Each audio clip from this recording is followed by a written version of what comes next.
دابڕان و یەکگرتنەوە ئامانج و هیواکان ئایا گەرنتی ئەوە هەیە بۆ جارێکی دیکە لە یەکترازانێکی تر لە نێو ڕێزەکانیان ڕوونەدات؟ ئایا ئەم یەکگرتنەوەیە تا چه ئاستێک دەتوانێت پێگەی ئەم حزبە لە نێو جەماوەرەکانیدا بەهێز بکاتەوە؟ ئایا ئەم یەکگرتنەوەیە دەبێتە هۆی گەڕانەوەیەکی بەهێز بۆ سەرشانەوەی سیاسی ئێران و هەرێمەکە؟ ئەم پرسیارانە و چەندین پرسی تریش لە بەرنامەی ئەم جارەی ڕوانگەدا تاوتوێ دەکرێن.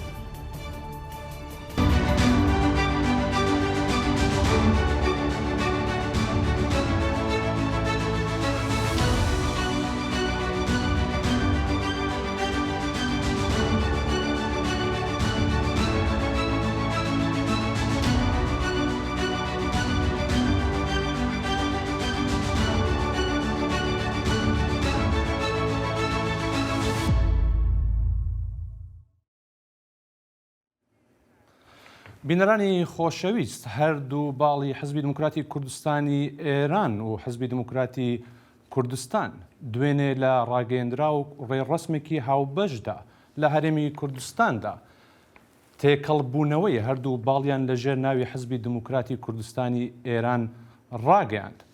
ئەمە لە کاتێکدایە کە حزبی دموکراتی کوردستانی ئێران لە دووهەم دابڕانیدا لە ساڵی 2006 کە بەهۆی ناکۆکیەکانی نێوان کاربەدەستانی حزبەکە بوو بۆ ماوەی 16 ساڵ بەردەوام بوو لەو دابڕانە و هەروواکەوتم دوێنێ لە ڕاگەیەندراوێکی هاوبەشدا ڕایانگەیان کە هەردوو باڵی حزبیەکیان گرتووەتەوە. چیرۆکێکی درێژی هەیە لە تۆڕە کۆمەڵایەتیەکاندا کاردانەوەیەکی زۆری هەبووە لایەنگرانی هەردوو باڵ کە ئێستا لەژێر ناوی حزبی دموکراتی کوردستانی ئێراندا کار دەکەن خۆشحاڵی خۆیانیان دەربڕیوە بۆ ئەم یەکگرتنەوەیە. هەروەها دڵسۆزانی حزبیش کاردانەوەی جیاوازیان هەبووە و ڕەخنەی ئەرێنیشیان هەبووە لەسەر ئەم یەکگرتنەوەیە. ئێستاش بۆ تاوتوێکردنی ئەم بابەتە ڕێزدار حەسەن شەرەفی ئەندامی دەستەی بەڕێوەبەری حزبی دموکراتی کوردستانی ئێرانمان لەگەڵدایە لە هەرێمی کوردستانەوە. کاک حەسەنگیان سڵاو و ڕێز، سپاس بۆ بەشداریتان لەم بەرنامەیەدا و لە یەکەم پرسیاریشمەوە دەست پێ دەکەم پێویستی ئەم یەکگرتنەوەیە لەم کاتەدا چەندە گرنگ بوو؟ زۆر سپاست دەکەم، سڵاو و ڕێزم هەیە بۆ بەڕێزتان و بۆ هاوکارانتان و هەروەها پیرۆزبایی دەڵێم بە هەموو خەڵکی کوردستان، بە هەموو ئازادی خوازانی ئێران و بە هەموو تێکۆشەرانی دموکرات بە بۆنەی ئەو یەکگرتنەوەیە و ئەو حرەکەتە تازەیە و ئەو حرەکەتە پرسەمەرە ئومێدەوارم ئینشاءالله عاقبەتی خێر و بەرهەمی بەکەلکی لێ بکەوێتەوە. سپاس کاک حەسەنگیان.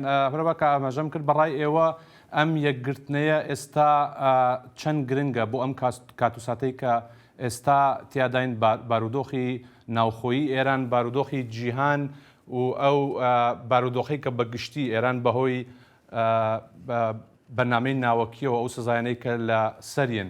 ئەم یەکگرتنەوەیە لە نێو ڕێزەکانی حزبی دموکراتی کوردستانی ئێراندا چەندە گرنگە، ئامانجەکان چین و هیواکانی ئێوە لەسەر ئەم یەکگرتنەوەیە چییە؟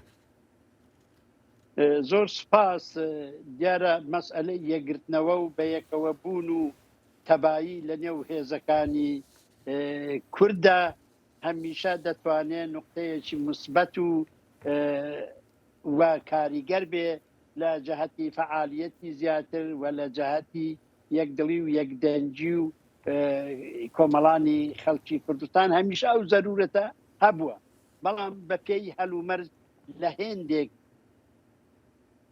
دۆختە و لە هێندێک شاید لە هێندێک هەلومەرزدا ڕادەیەک ئەم ڕنگ بێتەوە.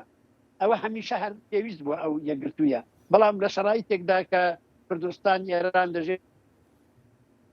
لەژێر زەبروزەنگی دەسەڵاتی کۆمار ئیسلامی ئێراندایە و خودی خەڵکی ئێرانیش لەژێر دەسەڵاتی ئەو ڕژیمەدا گرفتاری جۆرا جۆر سەرکوت و ئێعدام و شکنجە و ئەنواعی ئەو شتانەی کە دەتوانێت ژیانی مرۆڤ تێک بدا بەڕەوڕوون، هەمویان ئارەزوی ئەوە دەکەن کە بتوانن دەستیان بە ژیانێکی باشتر ڕابگا و حەول بدەن دەسەڵاتێکی خەڵکی دەسەڵاتێک کە بتوانێ ئاوات و ئامانجەکانیان وەدیبێنێ لەو بارەوە تێبکۆشن.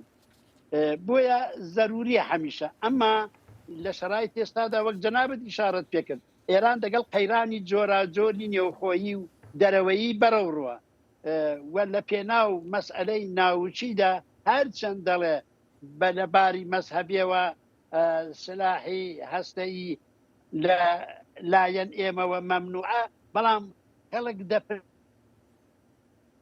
باشە کێک لە لایەن تۆ مەمنوعە و نابێت کاری بۆ بکەی وە دەستی بێنی ئەدی ئەو هەموو بەڵایەت چیە لە پێناو ئەو شتەدا بەسەر خەڵکی ئێرانت تێناوە.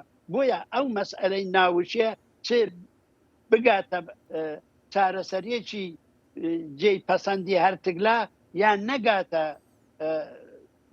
مەرحەلەی چارەسەری، بە هەر حاڵ وەزعی ژیان و گوزەرانی خەڵکی ئێران و وەزعی نەبوونی ئازادی سەرکوت و کوشتاری خەڵک هەر لە جێی خۆی دەبێت، چون واش هەبووە کە لە دەورەیەکدا ئەو گەمارویانەی لەسەر لاچوە دەستی بە هێندێک ئیمکاناتی ماڵی مادی و ڕەوابیتی بازرگانی ڕاگەیشتووە، بەڵام هیچ ئاڵ و گۆڕێک لە ژیانی خەڵکدا پێک نەهاتووە.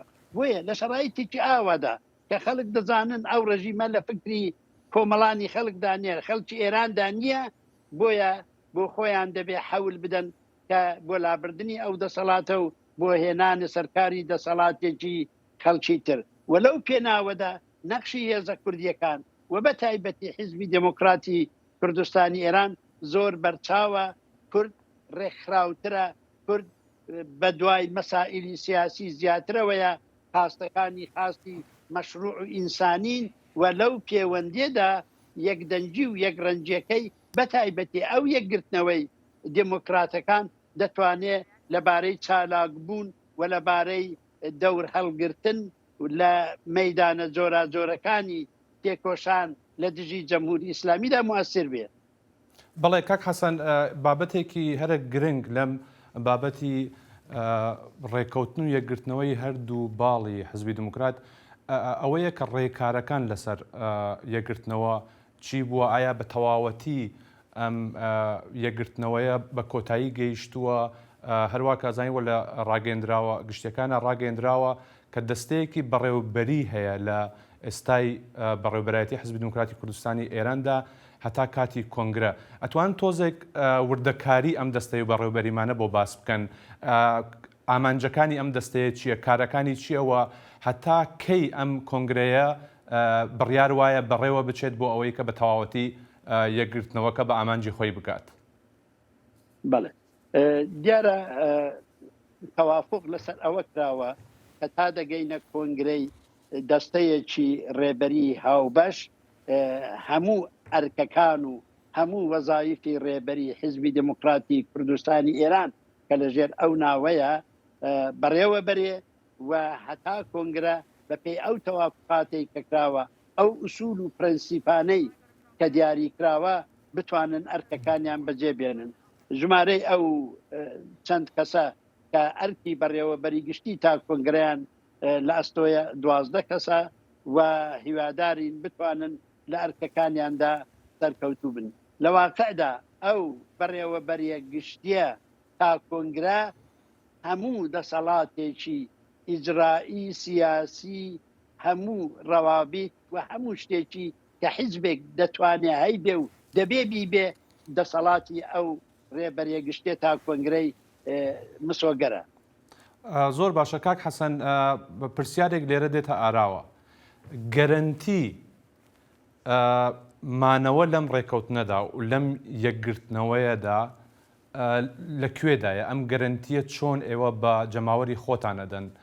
هەروە کە ئەزانن 1970 یەکەم دابەشبوونی حزب بوو تا دوای ئەوە لە 1970 ئەگەر هەڵە نەبم ڕێزەکانی حزبی دموکراتی کوردستانی ئێران یەکگرتنەوە، پاشان لە ساڵی 2006 دووهەم دابڕان دەست پێ ئەکا کە ماوەیەکی زۆرە خایێنێ 16 ساڵ، ینی جیلێکی نوێ ئەتوانن بڵێن لە کادر و پێشمەرگەکانتان بۆ دروستە بن. گەرنتی ئەم ڕێکەوتنە لەکوێدایە و چۆن دەستەبەر ئەکرێت کە گەرنتیەکی هەبێت تا کۆنگرە؟ زۆر سپاس دەکەم پرسیارێکی زۆر بەجێیە لەو پەیوەندەدا دەبێ ئەرستا بکەم گەرانتی بە معنای واقعی لە حیزبێکی سیاسیدا بۆ هیچ حیزبێکی سیاسی بێزگە لەمە و بە ئێمەشەوە دروست نییە چون شەڕایی تو هەل و مەرج هێندێک شت دەسەپێنێ کە لە داهاتوودا هەر وەکو لە ڕابردوودا هەبووە ڕوون نییە ئەمما گەرانتی چییە؟ ئەو جارە ئەو یەکگرتنەوەیە ڕاستە ماوەیەکی زۆری خایەن بەڵام لە زۆر وردەکاری کۆڵیەوە بە زۆر مەسئلەدا چۆوە لە زۆر شتدا کە نەدەبوو ببێ بووە بڕیاری ئەوەیە کە ئیدی نەبێتەوە ئەوە لەلایەک لە هەموو تەوافقەکاندا ئەو شتە جوورێک تەرتیب کراوە کەشتی وا ڕوونەداتەوە لە عەسڵدا بەڵام پێم خۆش ئەوەش بڵێم ئەو دابڕانانەی کە جەنابەت لە دوو مەرحەلەدا ئیشارەت پێکرد یا لە سێ مەرحەلەدا ڕوویداوە نیشانیان داوە لە عەمەلدا کە لێکدابڕان لە حیزبێکی سیاسیدا ناتوانێت چارەسەری کێشە و قەیران ئەگەر بڵێن یا هەر مشکلێکی نێوخۆیی هەل بکە ناتوانێت ئەوە نیشانیدا بۆیە ئەوە تەجروبەیەکە کە ئەوانەی لە داهاتوودا بیرێک لە ئینشعاب بیرێک لە دابڕان دەکەنەوە متەوەجه بن کە لە ڕابردوودا هیچ دابڕانێک نەیتوانیوە چارەسەری مشکلات بکە بگرە مشکلاتی زیاتر کردووە بگرە ئەندام و لایەنگرانی خۆیان دابەش کردووە کادر و پێشمەرگیان دابەش کردووە تەنانەت حتا لە ناوی بردننی شەهیدەکاندا لە هێندێک مەسئلەی دیکەی معنەویشدا مشکلات دروست دەکات لە حاڵەتێکدا کە یەکگرتوویی هیچێک لەو مشکلاتەی نییە بۆیە هەروەک لە بەیان نامە ڕسمەکەی کە دوێنێ بە ڕسمی ڕاگەیەندرا ئاماژە بەوە کراوە کە ئەگەر ئەو دابڕانانە ناتوانن تەسییر گوزار بن ناتوانن چارەسەری مشکلاتی نێوخۆیی حیزبێکی سیاسی بکەن لە بەرامبەردا وەک ئێستێ کردومانە و دیتومانە دیالۆگ و لەگەڵ یەکدانیشتن و لێک تێگەیشتن و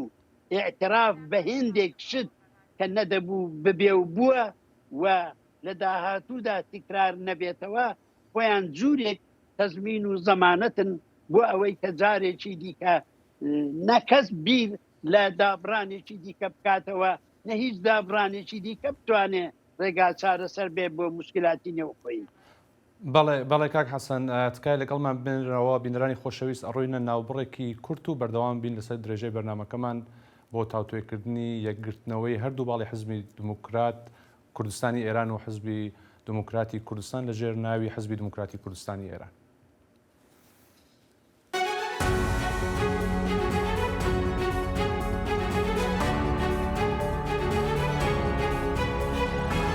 چاوی واشنگتن بەرنامەیەکی هەفتانەیە لە بەشی کوردی دەنگی ئەمریکاوە ئامادە و پێشکەش دەکرێت من بەڵێن ساڵح هەموو ڕۆژانێکی هەینی لەگەڵ پسپۆڕاندا تاوتوێی گەرم و گورتترین بابەتی ڕۆژ دەکەین لە پەیوەندی بە سیاسەتی دەرەوەی ئەمریکاوە لەگەڵمان بن.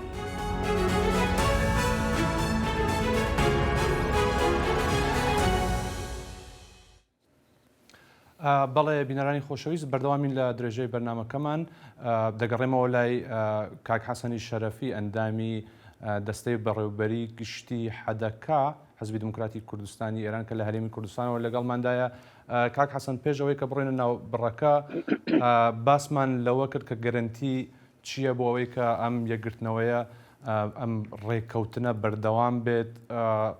زۆر بابەتێکی گرنگ بوویە کادر و ئەندامانتان لایەنگرانتان و دۆستانتان بە بەردەوامی باسییان لەوە کردووە کە ئەبێ گەرنتیەکی جددی هەبێت لەسەر ئەم بابەتە بۆ ئەوەی کە حزب بتوانێت درێژە بە خەباتی خۆی بدات دە و بارودۆخەی کە ئێستا تایە دەرباز بێت و هەلومەرجێکی نوێ دەست پێ بکات لە خەباتی خۆی لە هەرێمە کوردیەکان لە ئێراندا. ئەم ڕێکەوتنە کاردانەوەیەکی زۆر بەربڵاوی هەبوو لە نێو لایەنگرانتانە. لایەنگری و کادری پێشووی خۆشتان هەبووە کە بە خۆشحاڵیەوە باسی لەم یەکگرتنەوەیە کردووە پیرۆزبایی کردووە بەڵام ڕخنەی ئەرێنیشی هەبووە ڕخنەکانیش ئەوە بوون کە لە هەردوو دابڕاندا لە 1970 کە من پێشتر بە هەڵەوتم 1970 بوت کە یەکتان گرتەوە دیسان لە 2006 دابڕانێک هەبوو و دوێنێش بە فەرمی ڕاگەیەندرا کە یەک دەگرنەوە. ڕخنەگران باس لەوە ئەکەن کە بە بیانووی ئەوەی کە برینەکان هەڵ نەدرێنەوە و برینەکان باسییان لێوە نەکرێ هۆکارەکانی ئەم دابڕانانە هەتا ئێستا بە وردی باسییان لێوە نەکراوە چارەسەر نەکراون ئەو کەسانەی کە بوونە هۆی دابڕانەکان ئەو فکرەی کە دروست بوو و بووە هۆی دابڕان لە ڕێزەکانی حزبی دموکراتی کوردستانی ئێرانە ئایا بەڕاستی ئەم جارە ئەو کێشانە چارەسەر کراون؟ ئەوەی پەیوەندی بە ڕاگەیەندراوەکە هەیە ئەگەر چ لە نووسەی کوردیەکەدا چ لە فارسیەکەدا دیقەت فەرموون کوتراوە کە هەر کەس لەو دابڕانانەدا لە قەدەر مەسئولیەتی خۆی بەشدار بووە تێیدا بووە کاری بۆ کردووە هەمویان ئاعتراف بەوە کراوە کە ئەوە هەڵە بووە و دەبوو نەکرێت بۆیە لە ئایندەدا ناکرێتەوە. ئەوە مەسئلەیەکە لەوە تەزمین زیاتر بێجگەلەوە دەڵێن برینەکان نەکولێنەوە وانی خۆ هیچ شتێک باز نەکرابێ و هیچ هۆیەک وەرنەدرابێتەوە و بە وردی نەتوبینە سەر ئەو مەسائلەی کە ئەو دابڕانانەی بە دوای خۆی داهێناوە ئەگەر پێشتر نەکرابێ ئەو جار کراوە بەڵام ئەوە بەو مانای نییە چونکە ڕەسانەیی ناکرێ چونکە بڵاو نابێتەوە ئەو کارە ئەنجامی نەگرت بێ نەخێر زۆر باش کراوە ئینعیکاسەکەشی لە ڕاگەیەندراوەکەیدا وەکو قبولی مەسئولیەت هەر کەس لە قەدەر خۆی وەکو ڕەخنا ڕوبەڕووی ئەو حرەکەتانە کە بۆتەوە لە هەر شەڕایطێکدا بۆیە ئەوانە دەتوانن وەسیلە بن ئەبزار بن بۆ ئەوەی شتیوا ڕوونەداتەوە. من دیسان تکراری دەکەمەوە هەر خودی ئەوەی کە ئەو دابڕانانە نەیانتوانیوە چارەسەری مشکلاتی نێوخۆ بکەن کە ئەکسەرەن عامیلی دابڕانەکان بوون ئێستا دەبینن نەیتوانیوە ئەو هەدەفەوە دیبێنێ کەوا بوو هەر وەک لە ڕاگەیەندراوەکە هاتووە ڕێگا چارەسەری هەر مشکلێتی نێوخۆیی و هەر گرفتێکی نێوخۆیی دیالۆگە بەحسە بە نەتیجە گەیشتن و بە ئێقناع گەیاندنە. بەڵێ کاک حەسەن بابەتێکی ترکە لێرە زۆر گرنگە هەر لەسەر ئەم بابەتی دابڕانەکان هەندێک لە ڕخنەگران ینی دۆستانی خۆتان کە ڕخنەیان هەیە لەسەر شێوازی ئەم دابڕانانە باس لە هەندێک وردەکاری چەکەن بەو شێوازەی کە سزادان ئەبێت یەکێک لە فاکتەرەکان بێ لەم مەسلەی یەکگرتنەوەن بۆ ئەوەی کە جارێکی تر ئەم بارودۆخە نێتە ئاراوە. ئەمە بابەتێکە دێمەوە سەری ئەمەوێ بزانم شێوازی خەباتتان لە دوای ئەم یەکگرتنەوەیە ئەمەی کە بە شێوەی فەرمی دوێنێ ڕاگەیەندرا شێوازی خەباتی حزبی دموکراتی کوردستانی ئێران چۆن ئەبێت لەمە بەدووە هەروواکە پێشتر ئاگادارین چەند ساڵێک پێش ئێستا حزبی دموکراتی کوردستانی ئێران لایەن خۆیەوە ڕاسانی ڕاگەیاند و هەرچەندە ئەتوانین بڵێن بوونیان و هێزی پێشمەرگیان لە ناوخۆوە بۆ جۆلەی سیاسی هەبووە بۆ کاری تەبلیغاتی هەبووە بەڵام لە دوای ڕاستانەوە بە فەرمی هێزی پێشمەرگە ڕەوانەی چیاکان ئەکرێت و شاخەکان ئەکرێت و لە چەندین شوێن تێکەڵچوون هەبوو لە نێوان هێزەکانی کۆماری ئیسلامی ئێراندا. ئایا ئەم تێکەڵبوونەوەیە درێژەدانی هەمان خەباتی ڕاستانە؟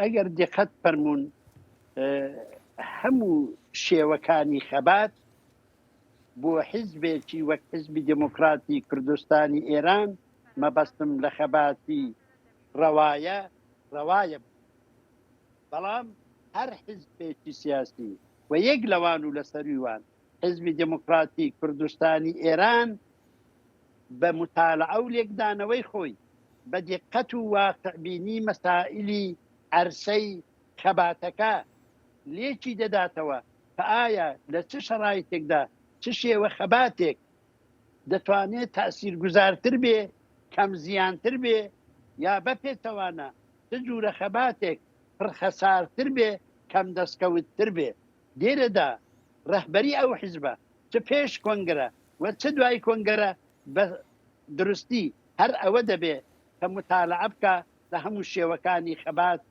هەرچی دەتوانی بە نەزەرت بگە شێوەکانی خەباتی ڕەوا کەلک وەربگرێ بەڵام هەلو مەرجە کە ئەولەویەتی کام شێوە لە خەبات لە کام شەرایطدا ئەسەن دەکا یا جێبەجێ دەکا. بەڵێ بەڵێ دیارە کاک حەسەن بەڵێ کاک حەسەن ئەمە زۆر گرنگە ینی ئەوەی کە ڕێبەری ئێستا بە دوواداچوون ئەکات و بڕیار دەدات لەسەر ئەوەی کە چه شێوازێکی خەبات لە مەودووە بەڕێوە ئەبات ناوخۆی وڵات. ئێوە هێزێکن کە لە ناوخۆی ئێران بە مێژووی 77 ساڵەی خۆتان لە کۆماری کوردستانەوە لە شاری مەهاباد و لە ڕژیمی پێشووی ئێران ڕژیمی پاشایەتی هەروە لە دوای ئەوە شۆڕشی گەلانی ئێران کاتێک کە دەستی پێکرد و شێوەی خەبات دەگۆڕێت و شێوەیەکی نوێی خەبات دەست پێکات لەگەڵ ڕژیمی کۆماری ئیسلامی ئێراندا بەوەی کە ئەبینین حزبی دموکراتی کوردستانی ئێران تووشی خەسارێکی زۆر ئەبێ بە ترورکردنی سەرکردەکانی هەردوو بەڕێزان عەبدوڕەحمانی قاسملو و سادقی شەرەفکەندی بە هەموو ئەم هەوراز و نەشێوانەوە کە دەربازی ئەکا حزب داهاتووی حزب چۆن ئەبینن ینی داهاتووی حزبی دموکراتی کوردستانی ئێران بۆ ئەو بارودۆخە و هەلومەرجەی کە ئێستا کۆماری ئیسلامی بە تایبەتیایەتی و خەڵک کە ڕۆژانە ئەیبینین لە سێدارەدانەکان مافەکانی مرۆڤ بارودۆخی ئابووری ئەبینن خەڵک بە تەواوەتی برسی بووە خەڵک بە تەواوەتی لە تەنگانەیە و کۆڵبەری بووەتە بابەتێکی هەرە گرنگ لە ئێستای هەرێمە کوردیەکان لە ئێراندا داهاتووی خۆتان بۆ چارەسەرکردنی ئەم کێشانە چۆنە بینن ئایا حزبی دموکراتی کوردستانی ئێران بەم یەکگرتنەوەی بڕیاری ئەوەی داوە کە هەنگاوێک بنێتە پێشەوە و دانووسانەکان لەگەڵ کۆماری ئیسلامی ئێرانە دەست پێ بکاتەوە؟ لە کۆتایی فەرمایشەکانترا دەست پێ دەکەم ئەوەڵەن جەمهوری ئیسلامی هیچ کات ئامادە نەبووە مەسئلەی کوردستان و کێشەی کورد و مافی کورد لە کوردستانی ئێران لە ڕێگای دیالۆگ و ئاشتی و چارەسەرەوە چارەسەر بکە بۆ چونکە هەموو حەولی حیزبی دموکرات چە ئەو دوو جڵدەی لە تەلاش دەڕاهی تەفاوم وەختی خۆی بڵاو بووتەوە حەولی حیزبی دموکرات بۆ چارەسەری ئاشتیانە هەمووی بە ئاوگر و ئاجوابی دراوەتەوە مانای ئەوەیە لە ماهیەتی ئەو ڕژیمەیدا نییە مشکلاتی نێوخۆیی ئێرانێ و داوخوازەکانی خەڵکی ئێرانێ لە ڕووی داوخوازی ئەوانەوە چارەسەر بکە نا بەڵکو بەسەرکرد جواب دەداتەوە کەوا بوو ئەوەیان لە ئەساسڕا حەدی ئەقەل ئێستێ کە ئەمن لەگەڵ ئێوە دەدوێم پێم وانییە ئومێدێک بەوەی هەبێ کە جەمهوری ئیسلامی هاتۆتە سەر ئەو باوەڕە داوخوازی کورد لە ڕێگای ئاشتی و لە ڕێگای هێمنانەوە چارەسەر بکە ئەو مەسئلە لانی کەم ئەلعان دەگۆڕێدانیە شتی کەس ئەوەیە بەڵێ شتی دیکە ئەوەیە کە ئێمە خەڵکەکەمان دەگەڵ مشکلاتی جۆراجۆر بەڕۆڕوە کە باتی حیزبی دموکرات ناتوانێت هەموو مشکلاتی ڕۆژانەی خەڵکی کوردستان چارەسەر بکە چون مشکلێکی ئەساسی هەیە ئەویش تا جەمهوری ئیسلامی هەبێ ئەو مشکلاتە بۆ خەڵکی ئێران و بە تایبەتی بۆ خەڵکی کوردستان هەر دەبێ کەوا بوو ئەو دروشمەی ڕوخانی جەمهوری ئیسلامی کە حیزبی دموکراتی کوردستان ئێران بە حەق و بەجێ هەڵی گرتووە دەواقعدا بۆ لابردنی ئەو مانعە ئەسڵەیە لەسەر ڕێی گەیشتنی خەڵکی کوردستان بە دموکراسی و بە ئامانجەکان و داوخوازەکانیان. بەڵێ کاک حەسەن هەر ئەمەی کە ئاماژتان پێکرد دروشمی ڕوخاندن بەوەی وە کە ئێوە وەک بنگەوبارەکانتان لە هەرێمی کوردستاندایە و بەم دروشمی ڕوخاندنەوە ڕوخاندنی کۆماری ئیسلامی ئێران ئایا ئەمە مەترسیەکانی هێرشێکی بەربڵاوی کۆماری ئیسلامی ئێران بۆ سەر بنکە و بارەکەکانتان زیاتر ناکاتەوە. ئایا بەڕاستی ئێستا ئامادەکاری ئەوە کراوە لە ئەگەری هەر چەشنە هێرشێکی ئاوادا؟ سپاست دەکەم. دیارە هەر حیزبێک دەبێ وەختێک خەبات دەکا لە دژی ڕژیمێکی هاری بێهەوساری وەکو جەمهوری ئیسلامی دەبێ هەندێک مشوری ئەوەش خوا کە خەتەراتەکەی یا پیلانەکانی پوچەل کاتەوە یا پێشی پێ بگرێت. ئەوە لایەک دەبێ ئەو مشورە خورابێ و خوراویشە.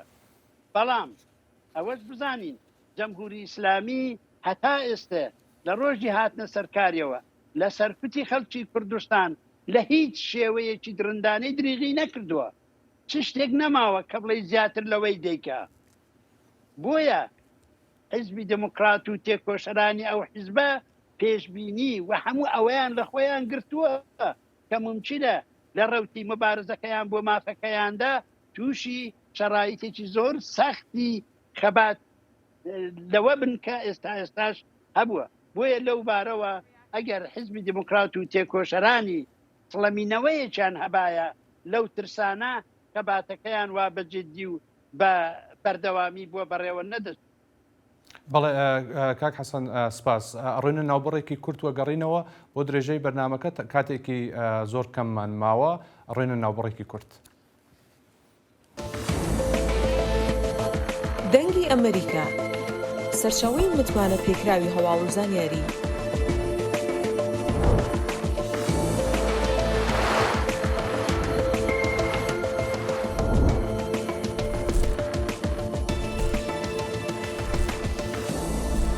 لە ماڵپەڕ و تۆڕە کۆمەڵایەتیەکانی دەنگی ئەمریکاوە ئاگاداری هەواڵ و گۆڕانکاریەکانی جیهان بە.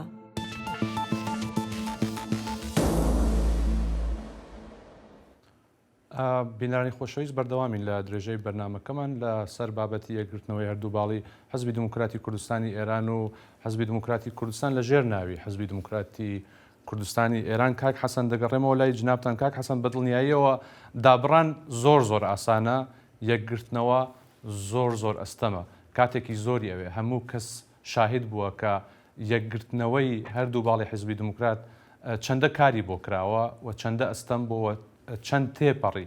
16 ساڵ هەروە کە لە دەستپێکەوە باسمان کرد کاتێکی زۆرە، ساڵانێک و جیلێکی نوێ ڕەنگە لە کادر و پێشمەرگەکانتان دروست بوو بن.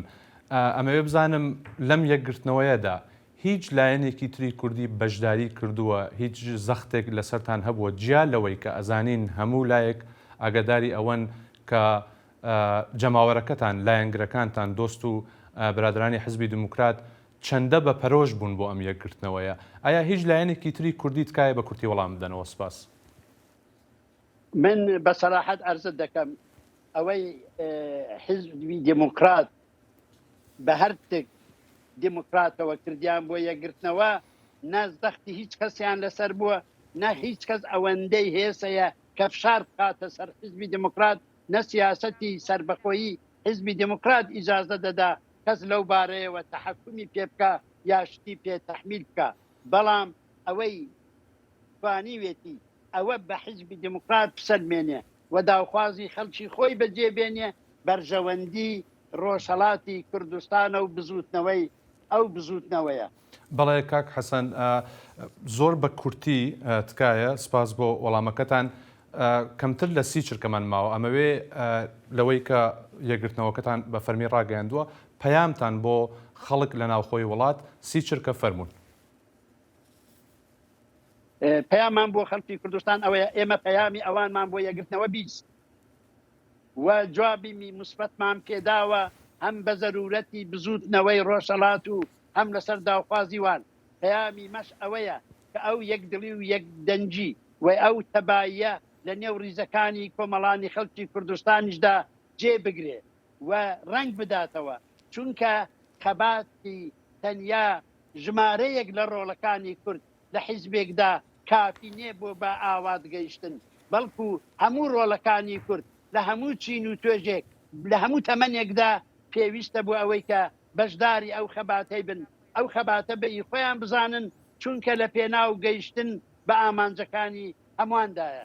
بەڵێ کاک حەسەن زۆر سپاس. حەسەنی شەرەفی ئەندامی دەستەی و بەڕێوەبەری گشتی حزبی دموکراتی کوردستانی ئێران لە هەرێمی کوردستانەوە لەگەڵماندا بوو. زۆر سپاس بۆ بەشداریت لە بەرنامەی ئەمجارەی ڕوانگەماندا. زۆر سپاس بۆ ئێوە و بۆ گرنگیتان بەو مەسئلەیە. سپاس. بینەرانی خۆشەویست بەم شێوە گەیشتینە کۆتایی بەرنامەی ئەمجارەی ڕوانگە هەتا بەرنمەیەکی دیکە و بابەتێکی دیکە بمێنن بەخۆشی.